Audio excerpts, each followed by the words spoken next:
Саламатсыңдар ма оқушылар? Сендермен бірге ақын апайларың. Бүгінгі біздің сабағымыздың тақырыбы түрік қағанаты. Біз бүгінгі сабақта орта ғасырдағы түрік қағанатын айтатын боламыз. Жалпы түрік қағанатының хронологиясы ол 6 ғасыр. Яғни ұбт-да сендерге Орта Азияда 6 ғасырда қандай мемлекет өмір сүрді десе, ол өмір сүрген жалғыз ғана мемлекет ол түрік қағанаты. Сонымен түрік қағанатының хронологиясы бізде 552-603 жылдар.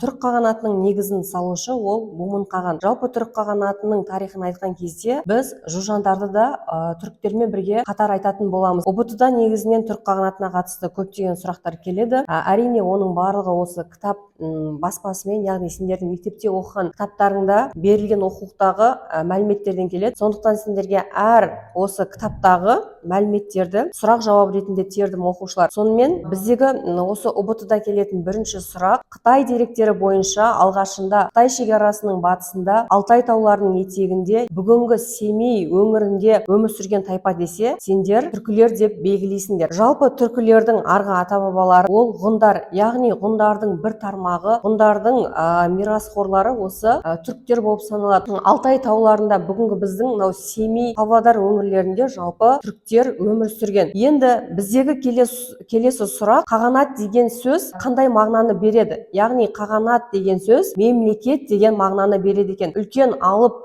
мемлекет деген ұғымды бұл Қытай тілінен аударғандағы беретін мағынасы. Себебі түркілердің орналасқан аумағы Қытайларға жақын болғандықтан біз түркілер туралы деректерді Қытай деректерінен алады екенбіз. Келесі біздегі сұрақ: көптеген түркі тайпаларының ортақ атауы ол теле тайпалары. Біздегі келесі сұрақ: теле тайпаларының арғы ата-бабалары кімдер? Теле тайпаларының арғы ата-бабалары ғұндар. Сонда түрік, теле деген сөз ол бір мағынаны береді. Тура қазақ, алаш деген сияқты. Келесі біздегі сұрақ: батыс Қытай билеушісі жақын қоныстанған кімдер жайлы дерек жинай бастады дейді. Әрине Қытай билеушілері өздеріне жақын осы түркілер туралы деректерді жинай бастаған. Келесі біздегі сұрақ: 542 жылдан бастап түркілерге қатысты алғашқы мәліметтер кездеседі, ол Қытай деректерінде. Келесі біздегі сұрақ: Қытай шежіресі бойынша теле сөзінің мағынасы. Теленің келесі мағынасы бізде түрік. Түрік сөзінің білдіретін мағынасы берік, мықты, күшті деген мағынаны береді. Осы түркілердің арасында зерттеушілердің пікірінше ең мықты ру, ең басты рөл атқарған ру ол Ашина руы. Яғни осы түркілердің қағандарының барлығы Ашина руынан шығып отырған. Келесі біздегі сұрақтар жалпы Ашина руына қатысты болады. Ашина руынан шыққан түркі еліндегі ақсүйек қауымының ең таңдаулы өкілі десек, ол қаған. Яғни қаған бүгінгі біздің президентпен, елді басқаратын адаммен бір мағынада айтылатын сөз. Енді біздегі келесі сұрақ: түркілердің иеліктерін Хуанхэ жағалауларына дейін кеңейткен түрік тайпаларының көсемі ол Бумын қаған. Бумын қаған осы түркілердің негізін салушы. Түркілер Алтайдан Хуанхэ жағалауларына дейін жеткен кезде Бумын ордасына 545 жылы келген елшілік ол Қытай елшілігі. Түркілер Қытайлармен бірге достық және де сауда-саттық қарым-қатынаста болады. Келесі біздегі сұрақ: түрік қолбасшысына Қытай елшісінің келіп, екі ел арасында бейбіт қарым-қатынас орнаған жыл ол 545 жылы. Сендерге келесі сұрақ ұбт-да келеді. 545 жылы Қытай елімен саяси байланыс жүргізген қолбасшы ол Бумын қаған. Түріктердің тарихында біз қытайларды айтады екенбіз және де жужандарды айтамыз бастапқыда. Енді түріктер негізінен жужандарға тәуелді болған, жужандардың боданы болған. Біздегі келесі сұрақтар осы тақырыпқа байланысты болады. 6 ғасырдың ортасына дейін түріктер бағынышты болды, ол жужандарға. Жужандардың екінші атауы тарихта аварлар деп айтылады. Бір оқушыға аварлар деп келуі мүмкін, бір оқушыға жужандар деп келуі мүмкін. Келесі біздегі сұрақ: 552 жылға дейін түріктер темір мен жужандарға салық төлеп тұрды. Яғни 552 жылға дейін олар өздерінің жаңағыдай түрік қағанатын құрмағанға дейін жужандарға салық төлеп отырған. Енді келесі біздегі сұрақ: аварлардың басқаша атауы ол жужандар. Түркілер салықты темір түрінде төлеген, яғни жужан қағандарына. Келесі біздегі сұрақ: Анағұй деген батыр туралы. Яғни Анағұй дегеніміз ол жужандардың басшысы, жужандардың қағаны. Осы ұбт-да бір сұрақ бар Анағұйға қатысты. Бірақ сұрақ ол: менің менің темір қорытатын тұтқыным деп түріктердің кәсібі туралы айтқан Жужан Қағаны ол анағұй түріктер оларға салықты ақшалай немесе алтындай емес, өздерінің қолдан жасаған қылыш, найза, түрлі қару-жарақтары арқылы оларға салық төлеп отырған. Келесі біздегі сұрақ 552 жылы түріктер талқандаған қағандық ол Жужан қағандығы. Яғни Жужан қағандығын мынау Бумын бастаған топ осы Жужандарды 552 жылы талқандайды. Келесі біздегі сұрақ 552 жылы Жужан қағандығы талқандалғаннан кейін құрылған мемлекет түрік қағанаты. Яғни тарихта 552 жылы. Оны біз ғасырға айналдырғанда 6 ғасыр болады, себебі жылдан ғасыр алда жүреді, бір жыл. Яғни 6 ғасырда түрік қағанаты құрылады. Түрік қағанатының алғашқы қағаны Елхан ол Бумын қаған болады. Бумын қаған негізі тарихта бар жоғы 3 күн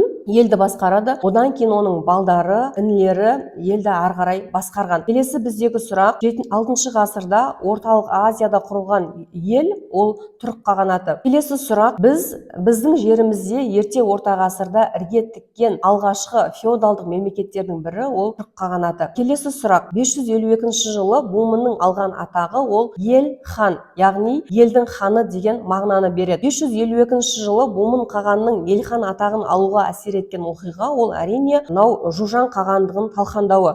Келесі сұрақ түрік қағанатының негізін қалаушы Бумын қайтыс болғаннан кейін билікке келген және Жужандарды талқандауды аяқтаған ол Мұхан қаған. Яғни Мұхан қаған деген бұл мынау Бумын қағанның екі баласы болған Қараеске қаған және де Мұхан қаған. Тура бұлар мынау қазақ хандығындағы Керей мен Жәнібек сияқты екеуі елді бірге басқарады. Негізінде басым билікті өте жаңағыдай әскери білімді адам болған оның екінші баласы Мұхан қаған болған. Яғни Мұхан қаған осы елдің толықтай билігін қолға алады және де оның ағасы Қараеске де көмектесіп жүрген. Келесі бізде ұбт-да келетін сұрақтар осы қағандарға байланысты болады және де оның інісі Иштеми қаған туралы да ұбт-да сұрақтар бар. 553-572 жылдар аралығында билік құрған түрік қағаны ол Мұхан қаған. Ол Бумын қағанның баласы. Түрік қағанатын ұлы даланың шығыстағы қожасына айналдырған қаған Мұхан қаған. Түріктердің ұлы қожасына айналуына әкелген оқиға Жужандардың толық жеңілуі. Міне осы жағдай түріктердің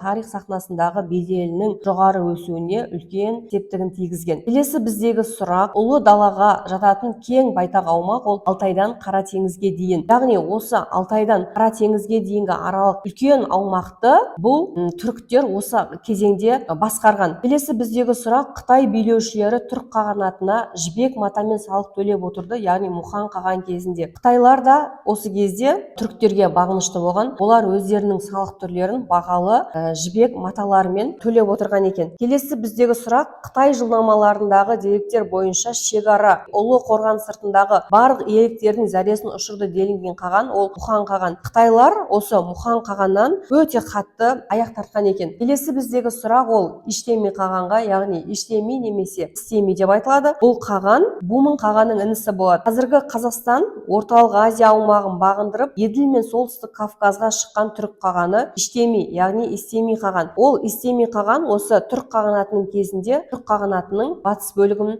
басқарған, тура қазіргі біздің әкімдер сияқты қызметте болған. Келесі біздегі сұрақ түркілер әскери жағынан қуатты империяға айналды. Иштеми қаған тұсында жауабы.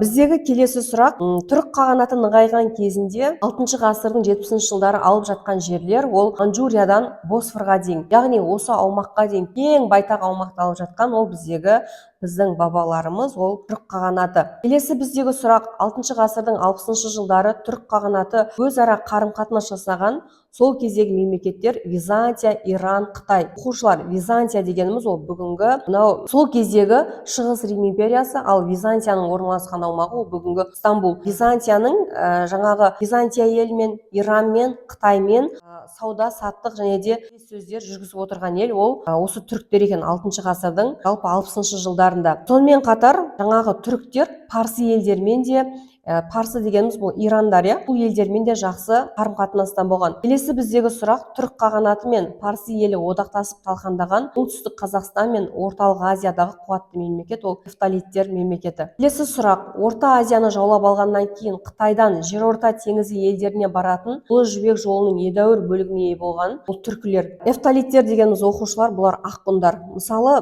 біздегі ғұндар деп айттық, түріктердің арғы ата бабалары ғұндар дедік. Ал енді ғұндардың өзінің бір тармағы бар, олар тарихта нефталиттер деп айтылады. Олар да біздің осы Орта Азия аумақта өмір сүрген. Орта Азияға мысалы Қазақстан, Қырғызстан, жаңағы Түркменстан кірсе, және де Моңғолияда кіріп кетеді негізі орталық Азияға. Осы аумақтарда ақ ғұндарда өмір сүрген түркілермен қатар. Келесі біздегі сұрақ, түркілер өздерінің кіріс көзі деп білген ел ол Қытай. Себебі Қытайлардан оларға мол салықтың түрлері, яғни жібек маталары келіп отырды. Келесі біздегі сұрақ, түрік қағандарына орасан зор кіріс әкелді жібек саудасы. Себебі түріктер Қытайлардан жібек матасын алу арқылы оны өзге елдерге сатып отыр. Мысалы, ирандықтарға, византиялықтарға осы жібектерді сый-сияпатқа және де жаңағыдай ақшалай алмастырып отырған. Келесі біздегі сұрақ, жібек матасын түркілерден сатып алушы мемлекет ол Византия. Сауда жағдайына байланысты Иран мен Византияға елшіліктер жіберіп, келіссөз жүргізген түрік қағаны ол Иштеми қаған, яғни Бумын қағанның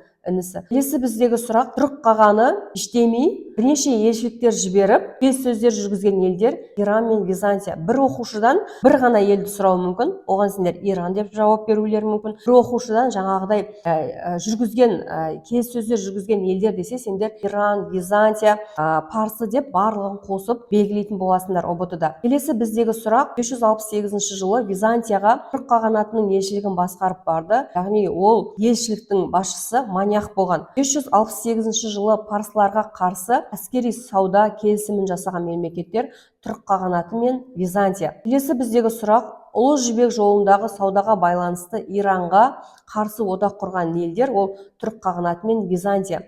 Ал енді осыған дейінгі біз сұрақтарда айттық, оқушылар, түріктер парсылармен де, парсы Иран екеуі бір, осы елдермен де сауда келіссөздер жүргізді, бірақ енді алдағы уақытта мынау Византия мен түрік қағанаты бірігеді, жаңағыдай Иранға олар қарсы шығады. Келесі біздегі сұрақтар, оқушылар, осы елшіліктерге байланысты болады. 568 жылы көпес Маняхпен бірге түркі қағанатының ордасына келген Византия елшісі Земарх. Келесі сұрақ, Истеми қаған Ұлы жібек жолының солтүстік тармағын ашып, сауда және дипломатиялық байланыс орнатқан ел ол Византия. Яғни Византия мен Истеми қаған өзінің өмір сүрген тұсында жақсы қарым қатынаста болған.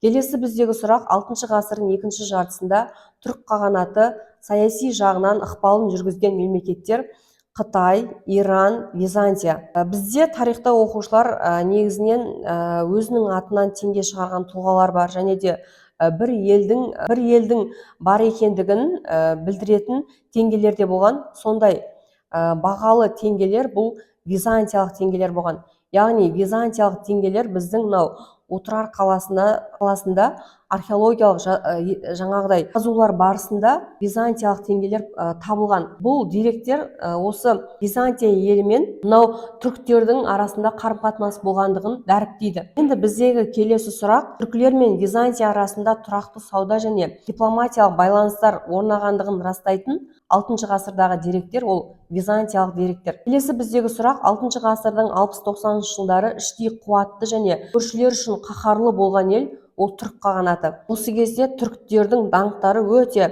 асқақтап, олардың абыройлары өте жоғары болған екен. Келесі біздегі сұрақ, енді біз түріктердің жаймен әлсіреуін айтамыз. Себебі, оның басы себебі ішкі талас тартыстар және де Қытайдың күшеюі жалпы түрік қағанатының әлсіреуіне әкеп соғады. 7 ғасырдың басында билік басындағы түркі әулетінің өз ішінде қырқыстың басталуымен және де даладағы сұрапыл жұтпен тұспа-тұс келген оқиға ол Қытайдың күшеюі. Және де табиғи жұттың да әсері ол малдарға тікелей әсерін тигізеді. Яғни жемдердің, түрлі жануарлардың жейтін заттардың тапшы болуы да осы қағанатының әлсіреуіне әкеп соғады. Себебі түріктердің негізгі шаруашылығы ол мал шаруашылығы.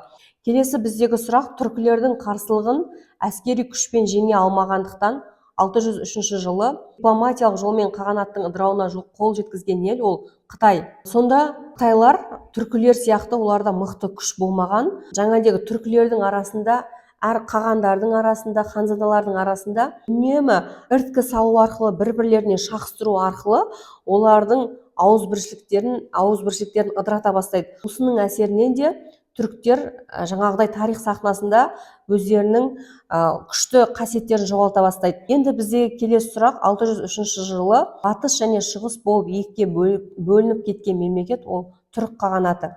Яғни қытайлардың үнемі жаңағыдай тоқтамай іріткі салуы соңында осы түрік қағанатының екіге бөлінуіне әкеледі.